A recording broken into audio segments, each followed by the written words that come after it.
मैंने आपको बहुत देर तक बिठा कर रखा है। अब समय आ गया है कि मैं अपना भाषण समाप्त करूं।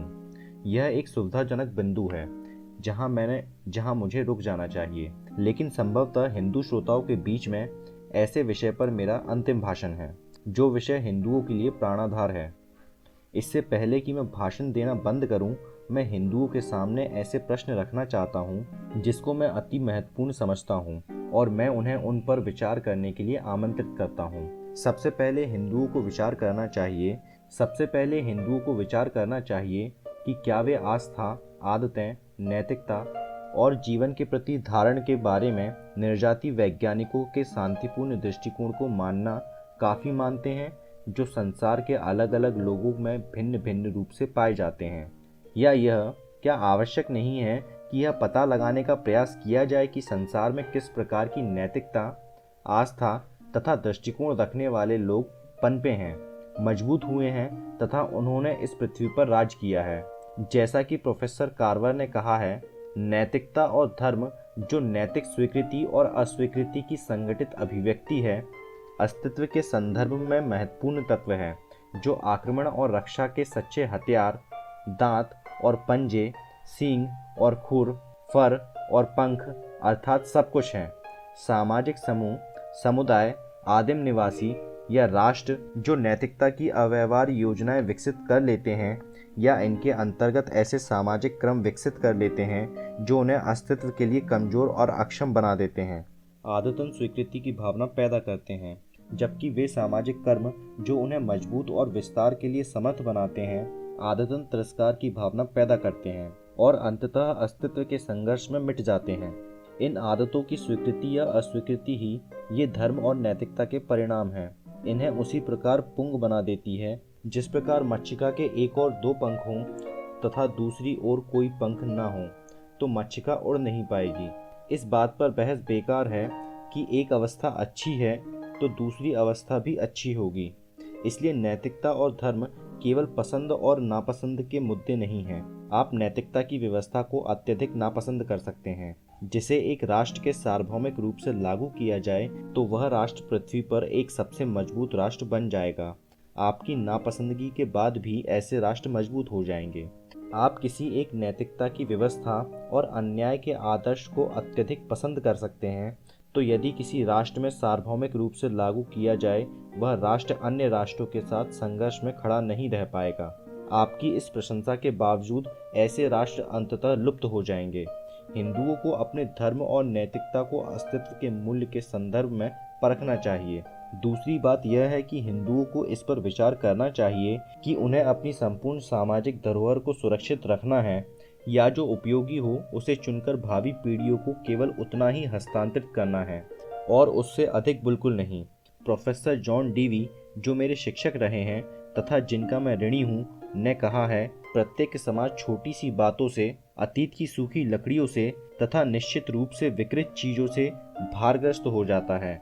चूंकि समाज अधिक प्रबुद्ध हो जाता है, इसलिए यह महसूस करता है कि वह संरक्षण के लिए उत्तरदायी नहीं है और अपनी वर्तमान समग्र उपलब्धियों के प्रेषणा के लिए भी उत्तरदायी नहीं है, परंतु वह केवल इस बात का उत्तरदायी है कि अधिक श्रेष्ठ भावी समाज का निर्माण किया जाए।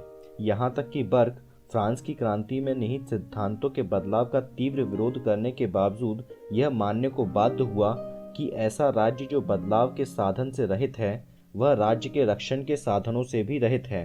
बदलाव के साधन के बिना ऐसे राज्य को संविधान के उस भाग का नुकसान होने का भी जोखिम उठाना पड़ेगा जिस भाग की वह धर्मनिष्ठा से रक्षा करना चाहता है। बर्क ने राज्य के बारे में जो कहा है, वही बात समाज के बारे में भी लागू होती है। तीसरी बात यह है कि हिंदुओं को अतीत की पूजा बंद करने पर विचार करना चाहिए। इस पूजा के गलत परिणामों के बारे में प्रोफेसर डीवी ने कहा है, व्यक्ति केवल वर्तमान में जी सकता है, वर्तमान भूतकाल के बाद नहीं आता या इसे भूतकाल का परिणाम ही नहीं मानेंगे। जीवन इसी में है कि अतीत को वर्तमान के पीछे छोड़ दिया जाए। अतीत के परिणामों के अध्ययन से ही अतीत का तथा अतीत की धरोहर का वर्तमान में प्रवेश करने को ही महत्वपूर्ण समझना, अन्यथा नहीं। अतीत के रिकॉर्ड तथा अवशेष को बनाने में हुई गलतियों को शिक्षा का प्रमुख साधन बना देने से अतीत को हम वर्तमान का विरोधी बना देते हैं तथा वर्तमान को हम बहुत कुछ अतीत की नकल बना देते हैं। ऐसा सिद्धांत जो वर्तमान के जीने एवं आगे बढ़ने के क्रम को छोटा मानता है, वर्तमान को रिक्त समझता है तथा भविष्य को बहुत दूर, ऐसा सिद्धांत प्रगति का दुश्मन है और जीवन के तेज व अनवरत प्रवाह में बाधा पैदा करता है। चौथा, क्या हिंदुओं को इस पर विचार कर मान नहीं लेना चाहिए कि कुछ भी स्थिर नहीं है और ना ही कुछ सनातन है। हर चीज परिवर्तनशील है। व्यक्ति और समाज के लिए परिवर्तन जीवन का नियम है। एक बदलते हुए समाज में पुराने मूल्यों में सतत क्रांतिकारी बदलाव आना चाहिए तथा हिंदुओं को यह महसूस करना चाहिए कि यदि कार्यों को मापने में कुछ मानक हैं तो उन मानकों को सुधारने के लिए तैयार रहना चाहिए। मुझे यह बात स्वीकार करनी पड़ेगी कि यह भाषण बहुत लंबा हो गया है। अब आपको निर्णय करना है कि अधिक सीमा तक इस गलती की क्षतिपूर्ति हुई है या नहीं। मैं यही दावा करता हूं कि मैंने अपने विचार स्पष्ट रूप से बता दिए हैं। मेरे पास इन विचारों की अनुशंसा के लिए कुछ अध्ययन और आपकी नियति के लिए गहन चिंतन के सिवाय बहुत थोड़ा है। अगर आप मुझे अनुमति दें तो मैं कहूँगा कि ये विचार उस व्यक्ति के हैं जो व्यक्ति ना तो सत्ता का औजार है और ना ही बड़ों का चाटुकार। ये विचार ऐसे व्यक्ति के हैं जिसका सार्वजनिक जीवन गरीब और दबे कुचले लोगों की स्वतंत्रता के लिए समर्पित है, लेकिन जिसकी राष्ट्रीय नेताओं और समाचार पत्रों ने निंदा की। मैं बिना दावपेच खेले यह कहना चाहता हूँ कि ऐसे नेताओं का साथ देने से मैं इनकार करता हूँ जो निरंकुश के स्वर्ण से तथा रईस के धन से दबे कुचले लोगों को स्वतंत्रता दिलाने का चमत्कार दिखाना चाहते हैं। मेरे विचारों की सिफारिश के लिए इतना सब काफ़ी नहीं है। मैं सोचता हूँ कि शायद ये विचार आपके विचारों को नहीं बदल पाएंगे। ये विचार ऐसा कर पाते हैं या नहीं, यह बात आप पर निर्भर है। आपको जात पात को जड़ से उखाड़ फेंकने का काम अगर मेरे मार्गदर्शन से नहीं हुआ तो मैं आपका साथ नहीं दे पाऊंगा। मैंने भी बदलने का फैसला कर लिया है। यह उपयुक्त स्थान नहीं है जहां इसके लिए मैं कारण बताऊंगा, लेकिन आपके दायरे से बाहर जाने के बाद भी मैं आपके आंदोलन को सक्रिय सहानुभूति से परखता रहूंगा तथा मैं यथाशक्ति आपकी सहायता करता रहूंगा।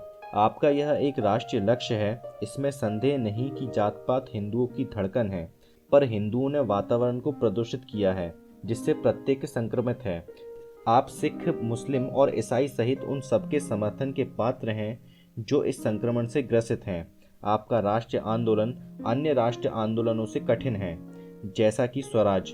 स्वराज के लिए संघर्ष में सारा राष्ट्र आपके साथ संघर्ष करता है, लेकिन आपके आंदोलन में आपको अपने ही राष्ट्र के साथ लड़ना पड़ता है। लेकिन यह आंदोलन स्वराज से बहुत महत्वपूर्ण है। स्वराज का कोई मतलब नहीं रह जाएगा अगर आप इसकी रक्षा न कर पाएं। स्वराज से ज़्यादा महत्वपूर्ण प्रश्न स्वराज के अंतर्गत हिंदुओं को बचाना है। मेरे विचार में हिंदू समाज जब एक जाति विहीन समाज बन जाएगा तभी इसके पास स्वयं को बचाने के लिए काफ़ी शक्ति होगी। इस आंतरिक ताकत के बिना हिंदुओं के लिए स्वराज गुलामी की ओर केवल एक कदम होगा। अलविदा तथा आपकी सफलता के लिए मेरी शुभकामनाएं।